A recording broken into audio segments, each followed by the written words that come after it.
Mind blowing ఉంది mushroom curry. మీకైతే మటన్లు మట్టగిరిసెలు లాంటి 30 రకాలు ఉంటాయి గానీ మాకేమున్నాయని మూతి ముడుచుకోకండి. ఎందుకంటే ఈ మష్రూమ్ ముందు అవన్నీ ఓ మూలకు రావండి. మరి మొదలెట్టేద్దండి. ముందుగా మష్రూముల్లో ఉప్పు నీళ్లు వేసి బాగా కడిగేసుకుని పక్కన పెట్టేసుకోండి.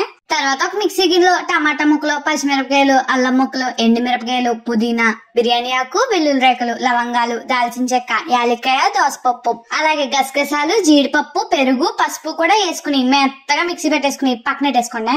ఇప్పుడు కడాయిలో నూనె వేసుకుని అది బాగా వేడెక్కిన తర్వాత ఒక గుప్పెడు జీడిపప్పు వేసుకుని కాస్త దోరగా వేపేసుకుని ఇప్పుడు ఇందులో శుభ్రం చేసుకున్న మష్రూమ్స్ వేసేసి ఓ 7-8 నిమిషాల పాటు వేపుకుని పక్కన పెట్టేసుకోండి. ఇప్పుడు అదే నూనెలో 2 బిర్యానీ ఆకు, ఒక నల్ల యాలక్కాయ, బండ పువ్వు, జాపత్రి, స్టార్ పువ్వు, ఓ చెంచా షాజీరా వేసేసి నిమిషం పాటు వేపేసుకున్నాక చిన్నగా కోసుకున్న ఉల్లిపాయ ముక్కలు, పచ్చిమిరకాయ ముక్కలు వేసేసి బంగారం రంగు వచ్చే వరకు వేపేసుకోండి.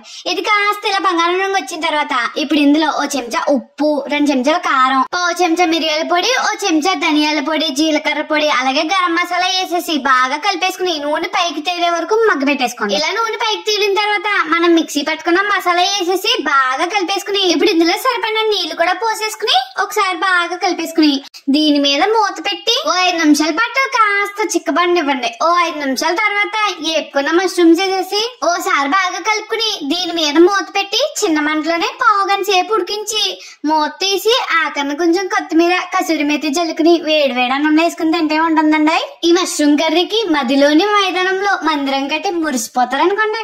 అలాగే మన యూట్యూబ్ ఛానల్ ని కాస్త సపోర్ట్ చేసేసి పక్కన లైక్ కొట్టేసుకోవచ్చు కదా.